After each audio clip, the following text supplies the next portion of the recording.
हरे कृष्णा। क्या बता रहे हैं? दीक्षा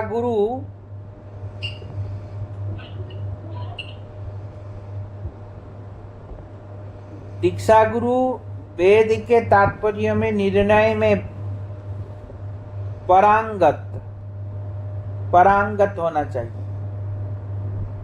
वेद के तात्पर्य निर्णय में परांगत होना चाहिए। कुशल वक्ता भगवान के प्रत्यक्ष अनुभूति युक्त, विषयों से परम विरक्ति आदि गुणों से संपन्न होने चाहिए। गुरुदेव कैसा होना चाहिए? वेद के तात्पर्यों के परांगत और कुशल वक्ता और भगवान की प्रत्यक्ष अनुभूति, अप्रत्यक्ष नहीं, प्रत्यक्ष अनुभूति भगवान की होनी चाहिए। और विषयों से विरक्त, गुणों से संपन्न होने चाहिए। अन्यथा होने पर शिष्य की श्रद्धा डगमगा सकती है। अगर गुरु ठीक नहीं होगा तो शिष्य की श्रद्धा भी डगमगाएगी। ऐसे दीक्षा गुरु एक होते हैं, ऐसे जो दीक्षा गुरु होते हैं वो एक होते हैं। शिक्षा गुरु भी दीक्षा गुरु के अनुरूप ही होने चाहिए। अब बता रहे, शिक्षा गुरु भी दीक्षा गुरु के अनुरूप होना चाहिए, अन्यथा भजन में बाधा उत्पन्न हो सकती है। अगर शिक्षा गुरु दीक्षा गुरु के बराबर नहीं होगा तो भजन में बाधा उत्पन्न कर देगा। इसलिए शिक्षा गुरु दीक्षा गुरु के बराबर होना चाहिए, तब भजन में बाधा उत्पन्न नहीं होगा। अधिकांश दीक्षा गुरु ही शिक्षा गुरु का कार्य करते हैं। अधिकांश लोग क्या करते हैं? दीक्षा गुरु ही शिक्षा गुरु की कार्य करता है। समझ में आ रहा है कि नहीं आ रहा? उनकी अनुपस्थिति में पूर्वयुक्त भक्त भागवत को शिक्षा गुरु के रूप में ग्रहण करना चाहिए। अगर दीक्षा गुरु की अनुपस्थिति हो तो उस परिस्थिति में शिक्षा गुरु को ग्रहण करना चाहिए। समझ में आ रहा है?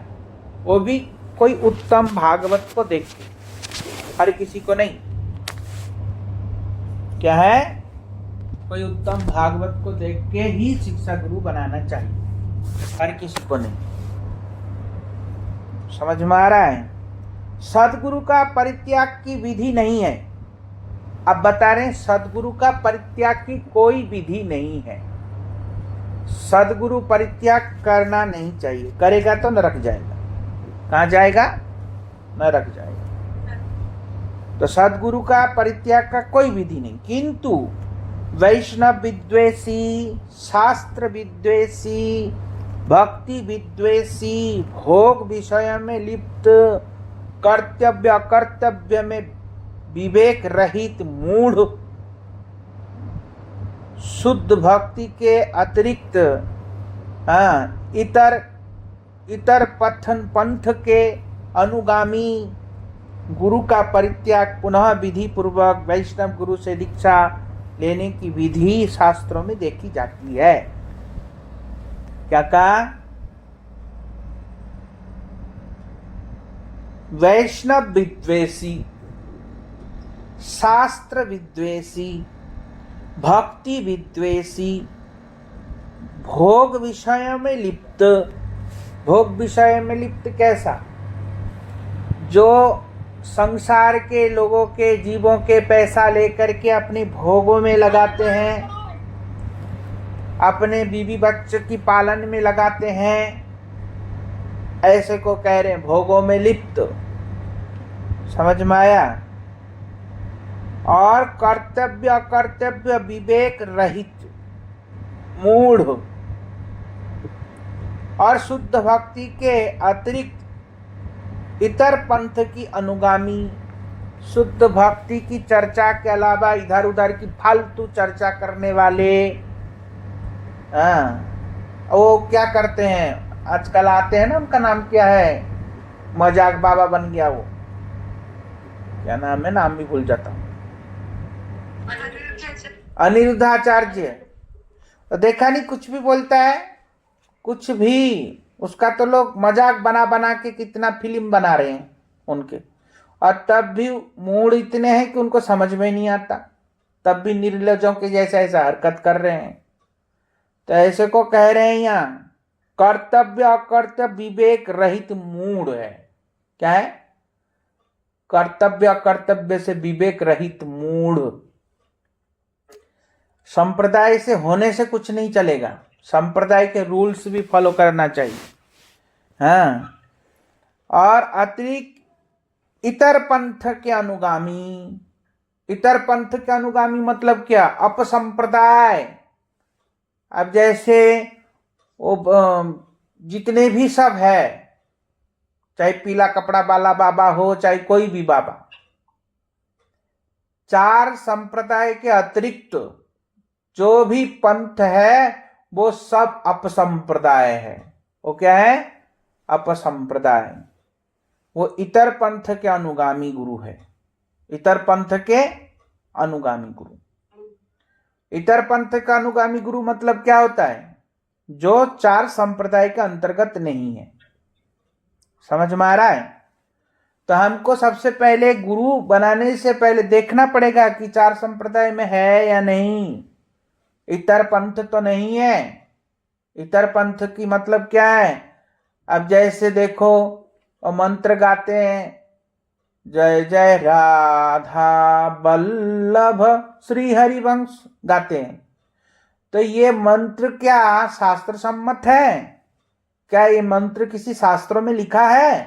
पर इसको लोग महामंत्र कहते हैं। क्या कहते हैं? महामंत्र। तो ऐसे इतर पंथ वाले लोग होते हैं। क्या होता है? मतलब संप्रदाय से नहीं होता। तो ऐसे जो संप्रदाय से नहीं होता, विवेक मूढ़ व्यक्ति, कर्तव्य अकर्तव्य विवेक रहित। कर्तव्य अकर्तव्य विवेक रहित कैसे होता है? अब जैसे कुछ दिन एक क्लिक देखा था हमने। क्या क्लिक देखा? उसमें बता रहा था कि प्याज खा सकते हैं, कोई दिक्कत नहीं है। क्या है? प्याज खा सकते हैं, कोई दिक्कत नहीं है। हाँ, और क्या कर सकते हैं? बोलते हैं तामसिक है, महात्मा लोग नहीं खाना चाहिए, बाकी गृहस्थी लोग कहां तक बचे, खा सकते हैं, कोई दिक्कत नहीं है। तामसिक है, बाकी ये पाप नहीं है। प्याज लहसुन खाना पाप नहीं है। एक मुंह से कह रहे हैं तामसिक है, अब फिर दूसरे मुंह से कह रहे हैं खा सकते हैं। तो दारू भी तो तामसिक है, उसमें भी तो किसी की हत्या नहीं होती, फिर दारू पी सकते हैं क्या? बताओ। है? तो कहने की तात्पर्य क्या है? विवेक रहित मूढ़, ऐसे को मूढ़ कहा गया है। और विवेक है ही नहीं, विवेकहीन व्यक्ति है, तभी ऐसे बात कर रहे हैं। विवेक होता तो ऐसी बात करते ही नहीं। अब फिर क्या बोल देते हैं? सब एक है। क्या है? सब एक। दुर्गा, काली, चंडी, शिव, राधा में कोई अंतर नहीं है, ऐसे बोल देते हैं। तो फिर भाई तुम राधा रानी का क्यों भजन करो, शिव जी का करो? है? सब जब एक है तो तुम्हारी करनी में अलग क्यों है? खुद कुछ और कर रहे हैं, दूसरों को कुछ और बता रहे हैं। तो कहने की तात्पर्य क्या है? सब एक नहीं है, एक में से सब है, पर सब में से वो एक भगवान नहीं है। समझ में आया? तो ये जो कर्तव्य अकर्तव्य विवेक रहित व्यक्ति होते हैं, ऐसे उपदेश देते हैं। तो कह रहे हैं ऐसे उपदेश वक्ता जो गुरु हैं उनका विधि पूर्वक परित्याग करना चाहिए, शास्त्रों में बताया। और विधि पूर्वक वैष्णव गुरु के शिक्षा लेने की विधि शास्त्रों में दी गई है, वैष्णव गुरु धारण करने की शास्त्रों में बताया। पर जो ऐसे अपसंप्रदाय के गुरु है, या जिनके अंदर कर्तव्य कर्तव्य विमूढ़ है, जो केवल लोग देख के बात करते हैं, शास्त्रों को देख के नहीं, तो ऐसे लालची लोभी गुरु को त्याग देना चाहिए, शास्त्रों में ऐसा कहा। क्योंकि हमारे मन को अच्छा लग रहा है इसलिए गुरु जी हमको ऐसे कहेंगे, तो वो लोभी गुरु। समझ में आया? उनको डर है कि हमको ये छोड़ के भाग जाएगा, उनको ये डर है, इसलिए वो सच्चाई छुपा लेता है और उनके मन के अनुरूप बोलते हैं, हाँ ठीक है तुम काली को भजन कर, बहुत अच्छी बात है, काली माँ का साधन करो, अच्छी, छोड़ना नहीं, और अच्छे से ध्यान लगाओ। कोई शिव जी का कर, ओ बहुत अच्छा है, भोले बाबा बहुत अच्छे हैं, भोला है बिल्कुल, छोड़ना नहीं, उनका ही भजन करो, सब एक है। जो ऐसे समझाने वाला गुरु है वो लोभी, क्योंकि उनको डर है कि ये मुझे छोड़ के भाग जाएगा। तो ऐसे लोभी गुरु के कथा या लोभी गुरु से आश्रित होने से कभी भी कल्याण नहीं होगा। जो निरपेक्ष होकर के बोले, निरपेक्ष होकर बोलने का मतलब क्या है? जो ना किसी का पक्ष ले ना किसी का विरोध हो, निरपेक्ष होकर जो विचार करके स्पष्टवादी हो, ऐसे गुरु केवल वैष्णव संप्रदाय में ही प्राप्त होगा, अन्यथा नहीं। इसलिए संप्रदाय में भी देख करके गुरु बनाना चाहिए। हाँ, वो कर्तव्य विमूढ़ नहीं होना चाहिए, संसार में लिप्त नहीं होना चाहिए, ये सब बताया। तो इसलिए कह रहे ऐसे गुरु का परित्याग करना चाहिए। इसलिए कह रहे गुरुरप्य अभिलिप्तस्य कार्य अकार्य अजानतः उत्पत्था प्रतिपन्यस्य परित्यागो विधीयते। महाभारत में उद्योग पर्व में कहा है, क्या कहा? अगर गुरु अवैष्णव हो, हाँ, कर्तव्य अकर्तव्य विमूढ़ हो, तो विधि पूर्वक ऐसे गुरु का परित्याग करना चाहिए। अब फिर बता रहे हैं, अवैष्णव उपदिष्टेन मंत्रेण निरयम व्रजेत, अर्थात अवैष्णव गुरु के मंत्र ग्रहण करने वाला व्यक्ति नरकगामी होता है। शास्त्र में बता रहे, मैं नहीं बता रहा। जो अवैष्णव है ऐसे गुरु धारण करने से नरकगामी होता है, या उनके मुंह से शिक्षा ग्रहण करने से भी नरक जाएगा, उनके मुंह से कथा सुनने से भी नरक जाएगा, ऐसे कह रहे हैं। अवैष्णव किसको कहते हैं? प्रपन्नामृत में रामानुजाचार्य जी कह रहे हैं अवैष्णव किसको कहते हैं। बोलते जो चार संप्रदाय से दीक्षित नहीं है हम उसको वैष्णव मानते ही नहीं। समझ में आ रहा है?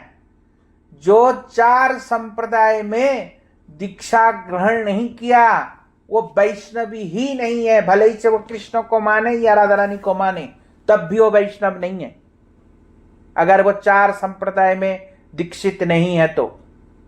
समझ में आ रहा है कि नहीं आ रहा? और ये कौन कह रहे हैं? रामानुजाचार्य जो लक्ष्मण जी के अवतार हैं, प्रपन्नामृत में अपने ग्रंथों में उन्होंने लिखा है ये बात कि चार संप्रदाय से जो दीक्षित नहीं है हम उसको वैष्णव ही नहीं मानेंगे। समझ में आ रहा है कि नहीं? तो इसलिए अवैष्णव कहने की तात्पर्य क्या हो जाएगा?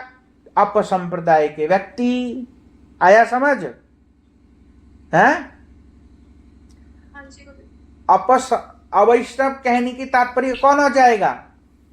अपसंप्रदाय के व्यक्ति, जो चार संप्रदाय के अंतर्गत नहीं है, वो अवैष्णव है। तो बता रहे हैं अवैष्णव उपदेष्टेन मंत्रेण, अवैष्णव व्यक्ति के मुंह से उपदेश या मंत्र क्या करेगा, क्या काम करेगा? बोलते निरयम ब्रजेत, वो नरक जाएगा, उनके मुंह से कथा सुनने से भी और मंत्र दीक्षा इत्यादि लेने से भी नरक जाएगा, नरक जाना पड़ेगा।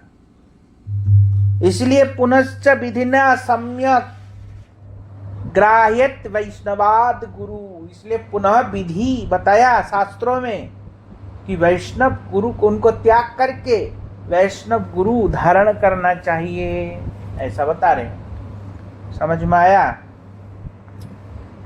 अब हम लोग क्या करते हैं, इधर की कथा उधर की कथा, कितनी नहीं फेल, रक्त नहीं है, महासाधु कथा सुनेंगे इनके, पर ये शास्त्रों की बातों को हम देखते नहीं, अनदेखा करते हैं। तो करो अनदेखा, मरोगे जब तो पता चलेगा। समझ में आया? तो इसलिए शास्त्रों की बातों को देखना चाहिए भली भांति, शास्त्र कह क्या रहा है। इसलिए कह रहे दिव्यम ज्ञानम यतो तद्ध्यात् कुर्यात् पापस्य संशयम तस्मात् दीक्षेति सा प्रोक्ता देशी कई तत्व को विदेयी की ही। क्या कह रहे हैं? जो अनुष्ठान दिव्य ज्ञान प्रदान करता है तथा पाप बीज और अविद्या आदि का समूल ध्वंस करता है, उसे भगवत तत्वविद पंडित जन दीक्षा कहते हैं। इसलिए श्रद्धालु साधक श्री गुरुदेव के चरणों में सर्वस्व निवेदन करते हुए प्रणाम करेंगे। इसलिए श्रद्धालु साधक जन ऐसे गुरु जी के चरणों में सर्वस्व निछावर करके प्रणाम करेंगे तथा उनसे विधि विधान के अनुसार वैष्णव मंत्र के द्वारा दीक्षा ग्रहण करेंगे। यहाँ दिव्य ज्ञान का तात्पर्य यह है कि जीव कोई प्राकृतिक पदार्थ नहीं। जीव क्या है? जो बद्ध जीव है वो कोई प्राकृतिक पदार्थ नहीं है। जीव चिदानंद कृष्ण स्वरूप का अनुचित पदार्थ है। जीव कौन है? चिदानंद कृष्ण स्वरूप के अणुचित पदार्थ है जीव। इस नाते से जीव मात्र ही भगवान का नित्य दास है। इस नाते से जीव मात्र क्या होगा? भगवान के नित्य दास। इसलिए कहा जीवेर स्वरूप है कृष्णेर नित्य दास। चैतन्य चरितामृत में ऐसा कहा गया है। स्वरूप नित्य भगवत दास होते हुए भी जीव अपनी भगवत विमुखता के कारण अनादिकाल से विभिन्न योनियों में भटकता हुआ त्रिताप से दग्ध हो रहा है और करुणा वरुणामय भगवान या उनके भक्त अहेतु की कृपा से साधु संग प्राप्त करता है। अहेतु की कृपा से और साधु संग के प्रभाव से श्री गुरुदेव के चरणों में आत्मनिवेदन करता है। गुरुदेव कृष्ण मंत्र के द्वारा उसकी विमुखता को दूर कर भगवत भजन में उन्मुख कराते हैं। तब गुरुदेव क्या करते हैं? कृष्ण मंत्र से दीक्षित करके भगवान के प्रति जो विमुख था और विमुख से उन्मुख बनाते हैं। क्या बनाते हैं? उन्मुख। तो इसलिए पुनः उन्मुख बनाते हैं, पुनः प्रकाश देते हैं, जिससे साधक का पाप बीज अविद्या जड़ से दूर हो जाता है। ऐसे करने से तब क्या होता है? साधक का समस्त प्रकार का पाप बीज सब नष्ट हो जाता है।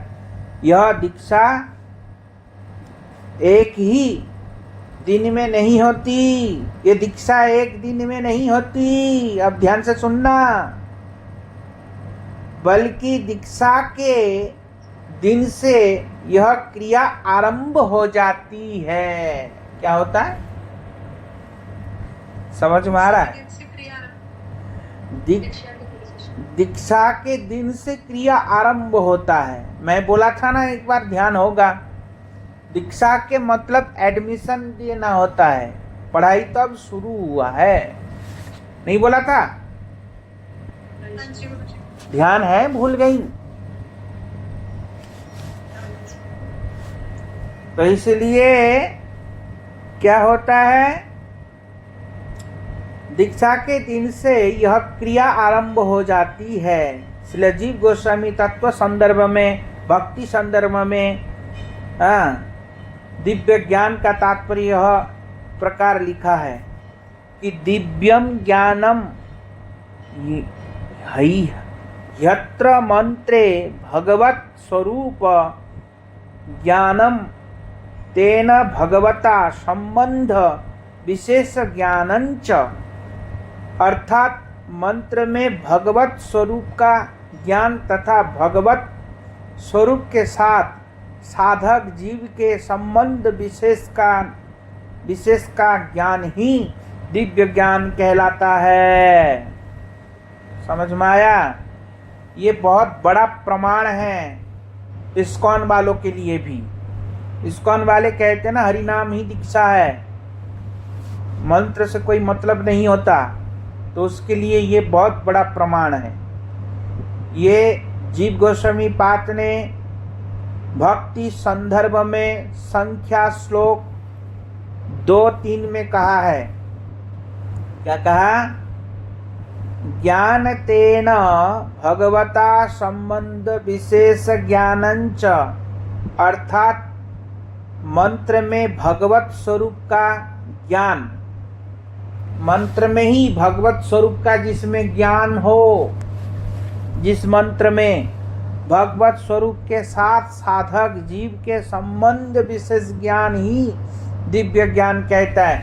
मंत्र संबंध के साथ साधक का भी उसमें संबंध जुड़ा हो, उस मंत्र में, मतलब हम जो साधन कर रहे हैं उस मंत्र में हमारा भी जुड़ाव हो, उसको संबंध ज्ञान कहते हैं। और वो संबंध ज्ञान जो दीक्षा लेते हैं, मंत्र प्रदान करते, उसी में ही प्राप्त होता है, उसी को संबंध ज्ञान कहते हैं। समझ में आ रहा है? जिसका खुद का और भगवान का जिसमें संबंध जुड़ा होता है। जैसे ये जो गोपाल मंत्र इत्यादि प्राप्त करते हैं, उस गोपाल मंत्र में क्या है? कृष्ण और गोपियां, कृष्ण और गोपियां क्या है? सब है, और उन सब का मैं साधक आराधना करता हूँ, ऐसा है ना, संबंध जुड़ गया ना। उन सब गोपी और कृष्ण का मैं क्या करता हूँ? आराधना करता हूँ। तो उसमें मैं आ गया ना, तो उसमें मैं आराधना करता हूँ। तो इसीलिए इसी के कारण संबंध ज्ञान होता है कि हमारा क्या संबंध है उनके साथ। समझ में आ रहा है? उसी को दीक्षा कहा जाता है।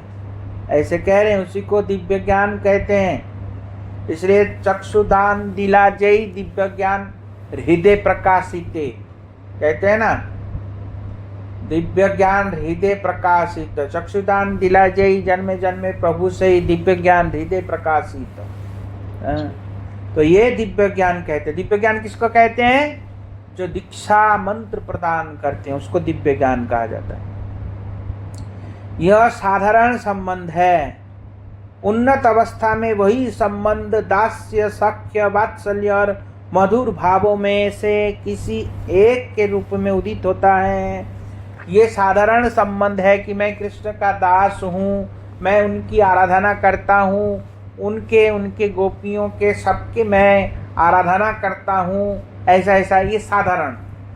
और यही साधन जब प्रबल होता चला जाएगा, तब यही सख्य दास्य भाव से मधुर भाव में कोई एक भाव में स्थित होकर के तब साधक साधना करता है। मैं कौन हूँ? मैं उनकी क्यों सेवा करता हूँ? क्योंकि मैं उनके सखा हूँ इसलिए करता हूँ, या मैं उनके दास हूँ इसलिए करता हूँ, या मैं उनके कोई मंजरी किंकरी हूँ, दासी हूँ, इसलिए मैं उनकी सेवा कर रही हूँ। ऐसा भावना आएगा, धीरे धीरे आएगा। समझ में आया?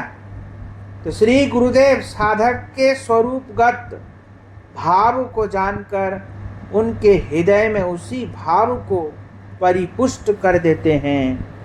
हरि भक्ति विलास में भी ऐसा ही कहा, यथा काश्चनाताम याति काश्यम रस विधानतः तथा दीक्षा विधानेन द्विजत्वम जायते निर्णात। क्या कह रहे हैं? अर्थात जिस प्रकार किसी विशेष रस यानिक परिक्रिया के द्वारा कांसा सोना बन जाता है, उसी प्रकार वैष्णवी दीक्षा विधान के द्वारा मनुष्य मात्र विप्रत्व लाभ कर होता है। जिस प्रकार किसी रसायन क्रिया के द्वारा कांसा को सोना बनाया जा सकता है, उसी ही प्रकार वैष्णवी क्रिया के द्वारा किसी व्यक्ति को क्या बनाया जाता है? ब्राह्मणत्व प्रदान करते हैं, वो ब्राह्मण बन जाता है, फिर द्विज बन जाता है जब दीक्षा प्राप्त करता है। श्रील सनातन गोस्वामी ने इस श्लोक के नृणाम पद से दीक्षित व्यक्ति मात्र ही अर्थ किया है, अर्थात जो मनुष्य दीक्षा लाभ करता है वह द्विज बन जाता है। द्विजत्वम पद का अर्थ ही उन्होंने ब्राह्मण से किया है। अब द्विजत्वम पद का अर्थ ही ब्राह्मण से किया है, अर्थात वह ब्रह्म को जान लेता है। यहाँ पर द्विजत्व का तात्पर्य क्षत्रिय और वैश्य आदि की भांति द्विजत्व से नहीं, दीक्षा विधान के द्वारा शिष्य का पुनर्जन्म होता है। क्या कह रहे हैं? जैसे ब्राह्मण क्षत्रिय वैश्य के समान नहीं, वो तो दीक्षा होने के बाद शिष्य का पुनर्जन्म होता है। दीक्षा होने के बाद क्या होता है? पुनर्जन्म, जिससे दैक्ष जन्म कहते हैं। जिसे क्या कहते हैं? दैक्ष जन्म कहते हैं। कौन सा जन्म कहते हैं? दैक्ष जन्म। जन्म 3 प्रकार के होते हैं। माता पिता के द्वारा शुक्र जन्म, और उपनयन के द्वारा सावित्र जन्म। कितने प्रकार के जन्म होते हैं? कौन कौन सा? माता पिता के द्वारा शुक्र जन्म, शौक्र जन्म, और उपनयन के द्वारा सावित्री जन्म, और दीक्षा के द्वारा दैक्ष जन्म कहा जाता है। देखो, उपनयन संस्कार नहीं होता, ब्राह्मणों को जनेऊ प्रदान किया जाता है जब, उसको सावित्री जन्म कहते हैं। सावित्र, जब ब्राह्मण का जनेऊ संस्कार होता है ना, तो उसको सावित्री जन्म कहते हैं। और दीक्षा विधि के द्वारा दैक्ष जन्म होता है। दीक्षा विधि के द्वारा क्या होता है? दैक्ष जन्म होता है। अत्यंत निम्न कुल में जन्म लेने वाला शूद्र अंत्यज व्यक्ति भी पंचरात्रिक विधान के द्वारा दीक्षित होने पर द्विजत्व संस्कार लाभ करता है।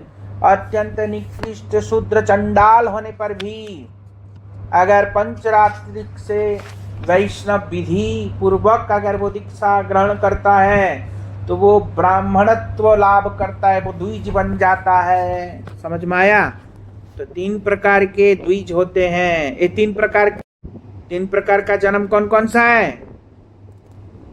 शौक्र जन्म, सावित्री जन्म और दैक्ष जन्म। हाँ, कल पूछूंगा, ठीक है। वांछा कल्पतरुभ्यश्च कृपा सिंधुभ्यः पतितानां पावनेभ्यो वैष्णवेभ्यो नमः।